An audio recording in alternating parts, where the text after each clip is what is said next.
Today's date is January 17, 1996. The survivor is William Weiss. The interviewer, Robert Clary. City, state, Laguna Hills, California, United States of America. And the language of the interview is English. Today is January 17th, 1996. My name is Robert Clary. I am interviewing William Weiss in Laguna Hills, California, USA, and it's going to be in English. Can you give me your first and last name and spell them, please? My name is William Weiss, W-I-L-I-A-M-W-E-I-S-S.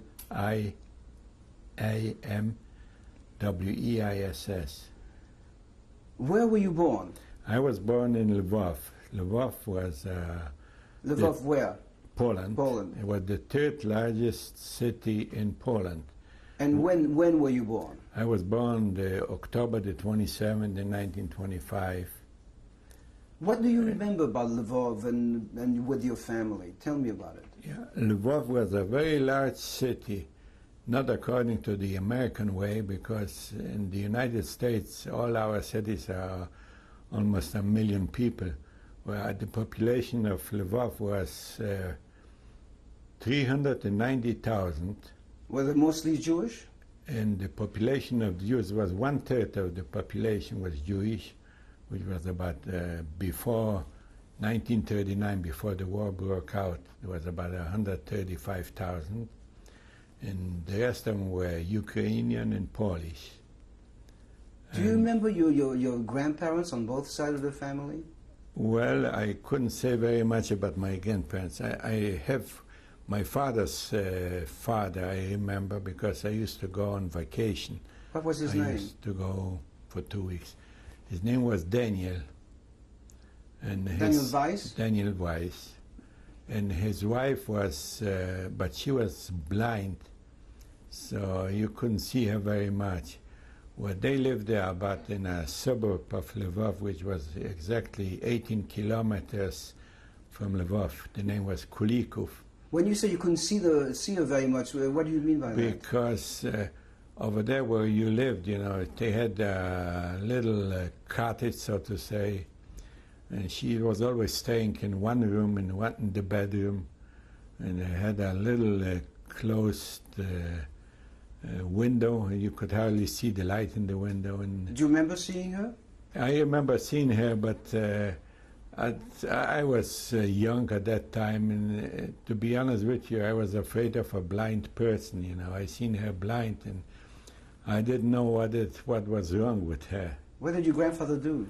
My grandfather used to be he used to have a bakery, but when I came over there to them, I stayed there for a couple of weeks. But I don't know if he was retired or what. But he had a little. I couldn't say there a farm because I thought maybe it was like 2 acres of a land. But he had a little, so to say, farm. He had a cow over there, and I know because I used to help him milk the cow, and in the morning we used to have the milk. And how old were you when you milked the cows?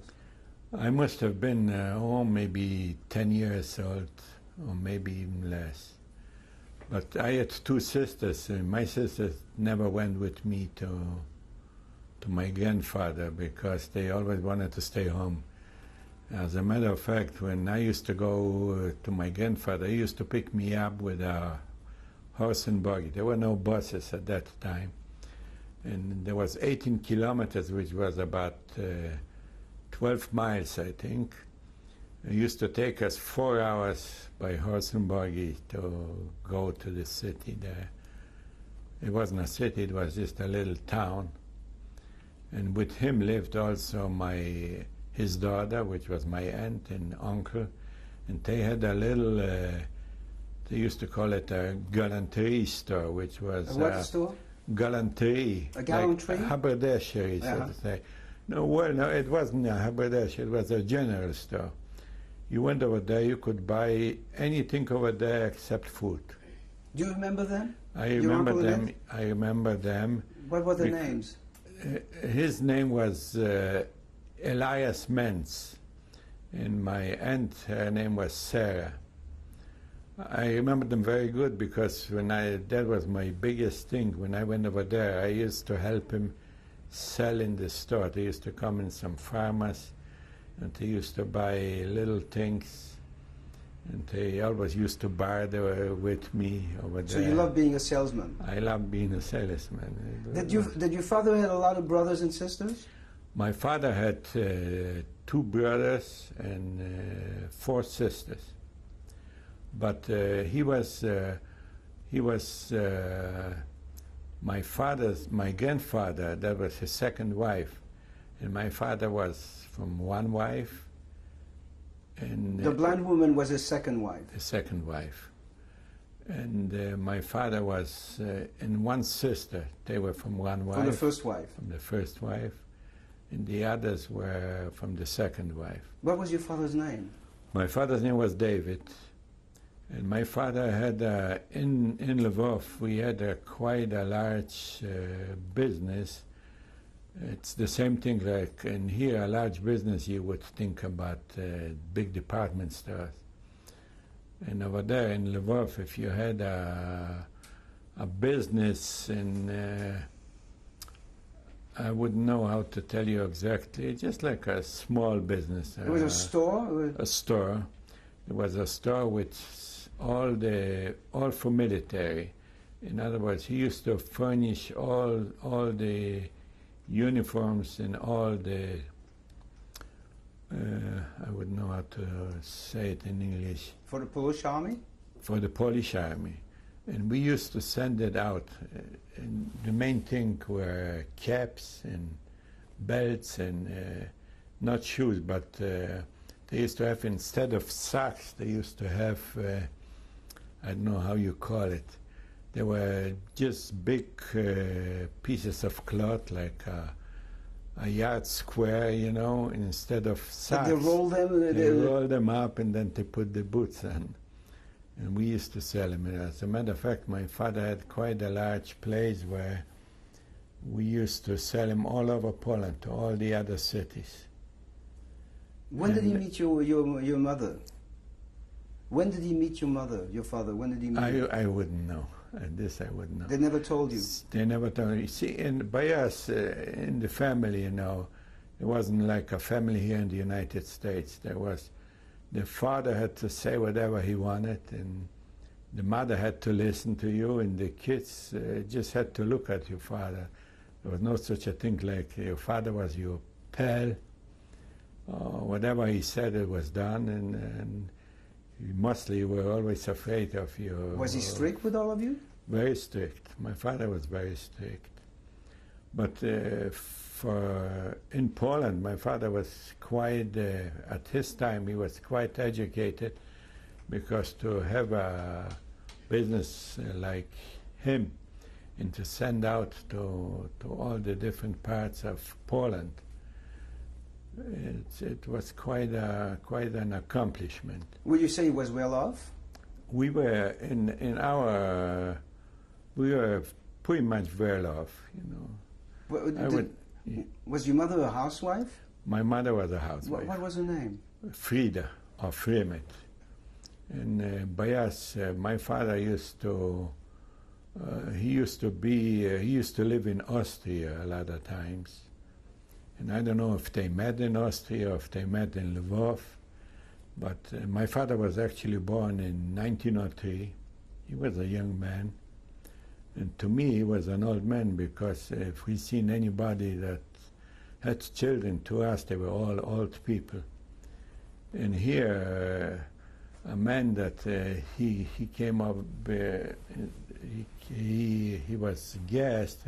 He was at that time 43. To me, he was an old man, but in here, a guy at 43 is just a young man. You say you had 2 sisters? I had 2 sisters. One of my sisters was 2 years older. What was her name? Her name was Bronisława. That was a Polish name.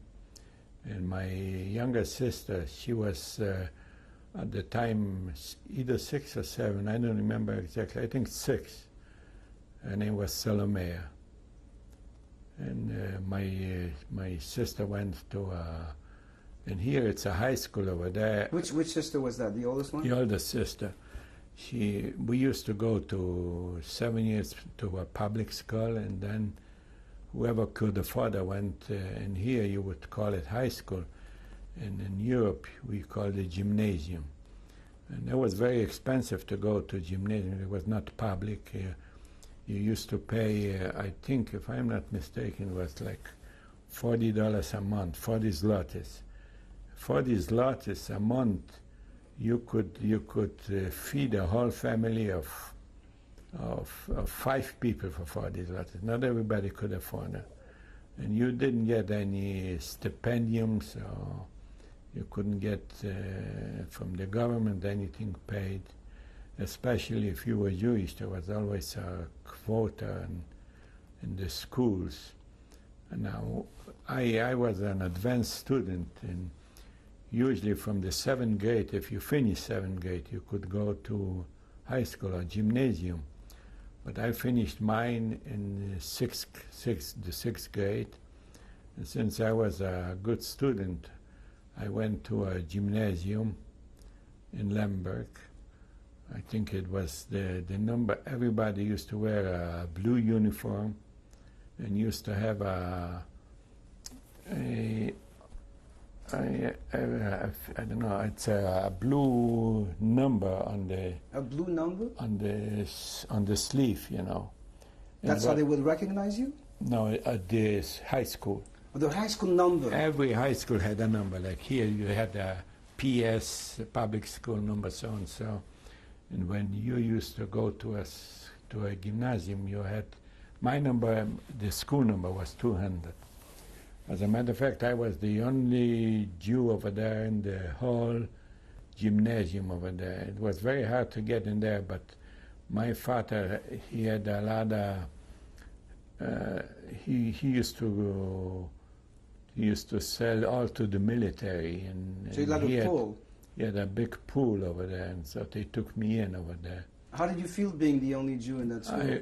I felt they used to have like, they used to call it a ghetto of cover. That was in Polish, which meant like a bench ghetto. In other words, since I was the only one in the class, they put me in the last bench. Now, over there, we used to have the classroom was about the minimum of 40 kids in one class.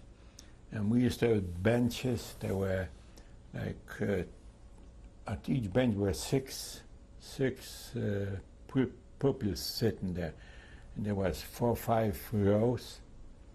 And they used to put me in the last bench. On one bench there were 6 students sitting there? 6 students, 5 for sure. But I think it was 6. I don't remember exactly, but I think it was. Did you find out why they were putting you in the last row? Because I was Jewish. And how did you feel about that? I feel very bad. I didn't have very students. They didn't get along with me. They wouldn't have me as their own, so to say. They didn't play with me. You mean you had no friends there? Very little friends. I'll tell you another thing. The only friends you had if you were a bad student, if you had good marks in a class, people didn't like you. They thought you had some kind of pull with some teachers, you know. By us, every teacher was they used to call him a professor in gymnasium. Let me go back to your family. Was it a religious family? No, my family was not religious. They didn't go to synagogue? Yes, they went. Everybody went to synagogue. No matter how non-religious you were, everybody went to a synagogue. But my family, my father used to go sometimes on Saturdays to the synagogue, but not during the weekdays. How were the holidays? In the holidays, can you describe the holidays? Yeah, the holidays were, everybody was afraid, you know. Everybody thought if you skip the holidays, something's going to happen to you. But we went to holidays. We used to have in Lvov, which was called in German Lemberg, Reform Temple. And the temple was very, very nice. It was inside, it looked like it had a dome, like it looked like a Arabic, you know, like in Jerusalem you see those domes, and it was a skylight all the way on top. Plus, there were 3 floors, 3 balconies all around the temple. Women were women were sitting on the second floor, on the second balcony. They were not sitting with a man. No, and that was reform. But the women were not sitting with the men. The men were sitting in the main sanctuary. Then there was 3 balconies on top, because in the United States, the main floor, it's called the first floor. But yes, the first floor was actually like the second floor in the United States. So we had 3 balconies, Now, before you went to the gymnasium, were your friends mostly Jewish? I used to go to a public school, and they were half and half Jewish and Did you non-Jewish. stick with Jewish kids instead of Only with Jewish kids. We stuck always with Jewish kids. Plus, now, where we used to live, there wasn't strictly a Jewish neighborhood. They were all mixed, but there were quite a few Jews living around there. And you got along with the non-Jews in your neighborhood? Yeah, we got along. Not always. They always had names for you, And, like what? What they used to call it, like dirty Jew. They didn't play too much with you. They always thought that they are a higher grade than you.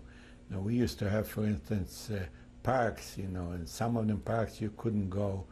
The Jews were not allowed to go there. Now, I didn't say that Jews are not allowed, but you knew that you never asked why they were not allowed to go? No, everybody knew you're not supposed to go there, because if they found you and they recognized you were Jewish, they used to beat you up. For instance, we had a very large university in Lemberg. And just before the war, there was, I think in 83, there was a big revolution, so to say, over there. You say in Lemberg? Lemberg. How do you spell that? Lemberg. That's the German name from Lvov. Lvov was once Austrian, before 1918. It wasn't Poland, it was Austria at that time.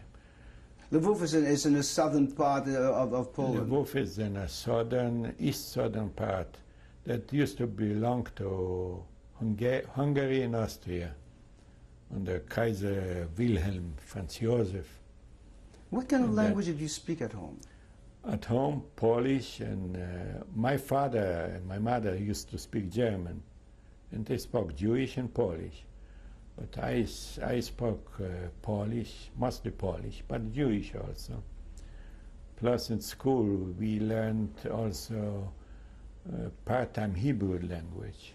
What kind of school was it that you learned part-time Hebrew? That was a public school, but like we had the religion was for non Jews, there were religion. We had to go out, and when we went out to another class where we had the religion for the Jewish religion, and that's where we were taught the Hebrew also. Who would teach you Hebrew? A Jewish teacher. Not a rabbi? No, not a rabbi. There was her name was Vurmova. Did you enjoy learning Hebrew? That was different. Everybody, but I was going. My father had a teacher. He was, I think, a rabbi's son. A very orthodox man, a very nice guy. He used to come to my house, to our house, I think for about a half an hour or so, and he taught us the Bible, the Jewish Bible. Plus, he was teaching me for our bar mitzvah, but we had a bar mitzvah, but it wasn't done like here in the United States. How was it? Tell me. There was no parties or anything like that. Tell me how your bar mitzvah was. If I remember correctly, we used to go when there were bar mitzvahs. You knew what kind of part of the Bible you were gonna to recite, so to say. Oh, the Torah. The Torah. And we used to go at that Saturday there, and they used to call you to the Torah, and you were saying your maftir, And then there was my mother and father, you know. There wasn't especially any party or what, but No family? yeah, there were family and there were some kids, and they used to open up a bottle of vodka and they gave everybody a drink. And mother used to cut up a big piece of pie, like a pound cake, I remember. Used to cut them in pieces. Those pieces were like 1 inch square and about 3 or 4 inches long. He used to hand over every kid a piece of it, and that was the party. Did you feel different after the bar mitzvah, being 13 years old, being a man? I don't know if I felt different. I was just, I was mostly interested in my school. At 13, I already went to the gymnasium, and I was the youngest guy over there. And over there, I was very surprised because our gymnasium, we didn't have co-educational. We only had boys and girls separately. But when I went to that gymnasium, that was co-educational. And I was the youngest over there. Everybody was quite older than I was. And so I just didn't feel right. But I felt better when I got home. Did you know what you wanted to be when you were 13 years old? Do you know what business you wanted to be in? I didn't know what I wanted to be. I had to ask my father whatever he thought I'll be. So I thought that. What did he want you to be? I don't even know what he wanted me to be. I was, I guess, too young at that time to figure out what. I know my sister, she went to... Which one is that? The older sister, she went to, they used to call it Weiss Shoah. That means a higher class of commerce. Commerce. Yes. And she was, so to say, like a CPA in here. And she used to work, I had an uncle, and there used to be a Buchhandlung, which means bookkeeper. But over there, bookkeeper was quite a big job. And he had so to say, an office where he did bookkeeping for some stores. And he was her mentor, and she was learning the bookkeeping, and then she worked for him, you know, part-time, because she was also young. She was 15, 16 years old. Let me ask you, in the middle 30s, did your father ever told you, or did you read anything, or did he read anything about what was happening in Germany, the rise of Nazism? Were you aware of that? No, I never heard anything, any politic discussion or what. Everybody was interested in making a living. But I know one thing, I know that, I don't know who they were or what, but it must have been in 1938, just before the war. Some relatives came to us from Germany, from Leipzig, and they were staying by us a few days, but I am not sure who they were or what they were or what. Did they say anything about their life in Germany? Do you remember they said anything? They didn't say Not to you? Not to me. They were talking with my parents, but I don't know. I didn't know what they were talking about. You don't remember if your father knew anything about it, or he never talked about it, did he? I don't think so. I don't think so. I don't know about it, you know, because, like I said, my father was very strict, and he didn't confide in us or anything like that, you know. His whole life was business. And he was just taking care of his business. Did he belong to any organizations like Yes. Zionism? Or? No, my father was. It used to be Yad Harutzim. Which means what? I don't know. It's somehow a Zionist organization. What? Whoever knows Hebrew good knows very good what it is. It was an organization of merchants, I guess. Was it their goal to go to Palestine? I don't know. Did you ever wanted to go to Palestine? I was too young to think about it, but I know I've heard like like not my friend, I couldn't call them friends, but the guys that I was going with them to school, all the non-Jews, they were all sending you out. Something happened, they send you out. He says, you should go to Palestine. Everybody was just thinking that and what did you all answer the Jews to them? belong to Palestine. I didn't answer nothing. I was speechless. I didn't know. I didn't know what to say. I know that there was some neighbors of us that used to live by us. Their sons, you know, they used to belong. They must have been maybe 17, 18, 20, or 19 years old. They used to belong to Betar, which was I think revisionisten. The Polish. No, there was. They were Germans. No, they were Jewish. They were Jewish. They were Jewish, but there was Jabotinsky, you know. They used to belong to revisionisten. And there was like Boy Scout, but all the Boy Scout, you know. And they used to have, like every weekend they had in some kind of park, you know. They had meetings, you know. And you did not belong to them? No, I did not belong, because I don't think my father would let me or what. And there were quite a few Jewish people that used to belong. They were just like Boy Scout, but they were Jewish Boy Scout. We used to have a Catholic Boy Scout. They used to be Herzage, but they wouldn't, if you were Jewish, you couldn't belong over there. Did you encounter a lot of anti-Semitism when you were young? When I was young, in school. Only at school? In school. Plus, you knew that some of them professors and the teachers, you know, in gymnasium. We had one guy, he used to be a military man, and he used to be very anti-Semitic.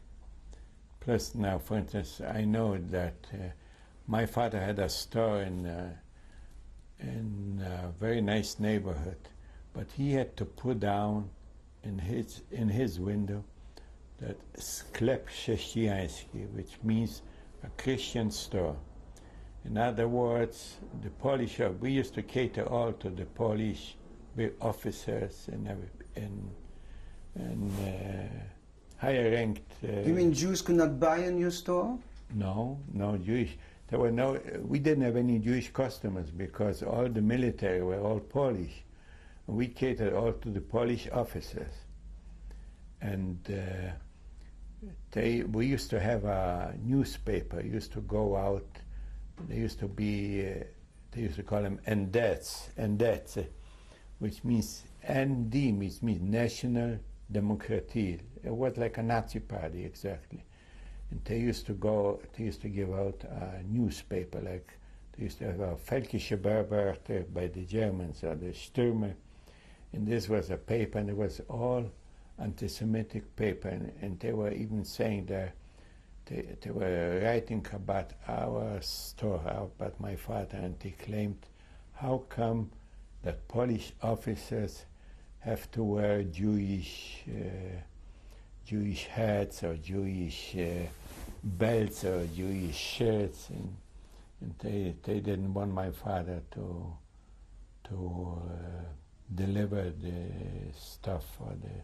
We're going to stop right now and change the tape, okay?